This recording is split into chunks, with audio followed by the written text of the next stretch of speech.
Hey, my name's Grace and welcome to the Kapwing Editor. You're probably here because you have a story to tell or a message to share and you're looking for the tools to do that. Well, where you are now in our editor is where you can bring those stories to life. Say goodbye to the days of inaccessible, slow, or confusing video editors. We've made content creation as easy as possible for you by modernizing editing tools, making them intuitive, and putting everything you need to craft your story right here. In these next few minutes, I'm going to show you around the editor and walk you through the basics of how to make content in Kapwing. The first step is to bring your clips and the pieces that will make up your story into the editor, and you have a couple options for doing this. You can upload files by dragging and dropping them into here, or using the upload button, which is above my head if you're on a computer. That button will also allow you to upload files by connecting to your Google Drive, or even by pasting a link to a video. Then all the files you bring into the editor will be stored in the media library that's on your left. You can even film videos from scratch using the record tab on the left menu as well. And if you don't have time to film clips yourself, make your video out of our library of stock videos and photos that's on the left tab. These assets are copyright free and fully yours to take advantage of. Now once you have your clips in here, the next step is to edit and shape them into your story. This space in the editor where I am right now is called the canvas, and it shows a preview of what the video will look like to your audience. You can actually change it to whatever size you want just by clicking the gray background behind me and using the resize options on the right menu over there. Right now, for example, this canvas is 16 by 9, which is great for YouTube, but if you wanted to make it vertical for TikTok, for example,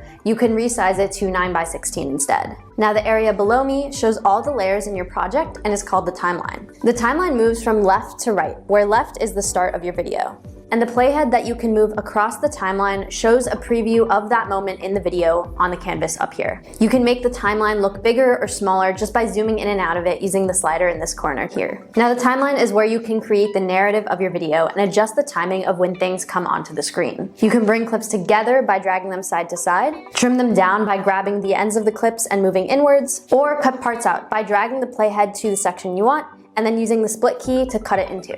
To help clips line up perfectly with each other when you move them, I'd recommend turning on snap mode, which is down here in the corner. And to make sure there are no gaps between your clips, I'd recommend turning on ripple mode, which is also down here. Clicking on a layer in the timeline will bring up a bunch of options to your right where you can adjust how it looks. And another one of our tools that will help you edit 10 times faster in this stage is Smart Cut, which automatically removes silence from videos. Just click the clip, hit Smart Cut in the editing menu over there, and your video will be dropped into the timeline silence-free. From here, there's a world of other elements you can add to your video to make them more engaging, and they'll be located to your left. In the audio tab, you can upload your own music or sounds by pasting a link or uploading the file, or even browse our copyright-free music that's located right here and add to your video in one click, which is where I got the music for this video from. There's a library of popular sound effects to choose from and many visual elements you can add to. Within the subtitles tab above me, you can create subtitles like the ones on this video automatically without needing to type them out to make your content more accessible to everyone. Other options on the left include adding text, searching for images and videos,